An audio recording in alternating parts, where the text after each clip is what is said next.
हो ना. मोबाईलमध्ये आम्ही काढ. हो, हो.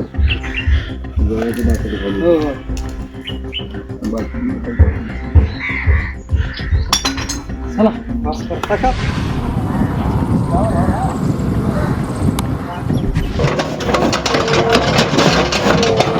बेकायदा दारू विक्री आणि साठवणूक करणाऱ्यांविरुद्ध मंद्रुप पोलिसांनी कडक पावले उचलली आहेत.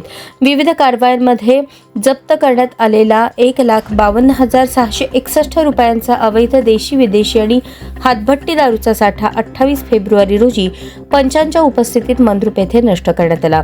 सोलापूर जिल्हा न्यायालयाच्या आदेशानुसार ही प्रक्रिया पार पडली. सोलापूर ग्रामीणचे पोलीस अधीक्षक अतुल कुलकर्णी, अप्पर पोलीस अधीक्षक प्रीतम यावलकर यांच्या मार्गदर्शनाखाली पोलीस निरीक्षक शंकर पटवारी यांच्या सूचनेनुसार ही मोहीम राबवण्यात आली. विविध गुन्ह्यात जप्त केलेल्या 90 मिली 180 मिलीच्या दारूच्या बाटल्या, नामांकित ब्रँड्सची विदेशी दारू आणि हजारो लिटर हातभट्टी दारू असा साठा मंद्रुप पोलीस ठाणे परिसरातील एका खड्ड्यात ओतून पंचांसमक्ष तो फोडून नष्ट करण्यात आला. यावेळी पोलीस उपनिरीक्षक राजू डांगे, सहाय्यक फौजदार पाटील आणि महिला पोलीस कॉन्स्टेबल कांबळे यांनी ही कायदेशीर प्रक्रिया पूर्ण केली.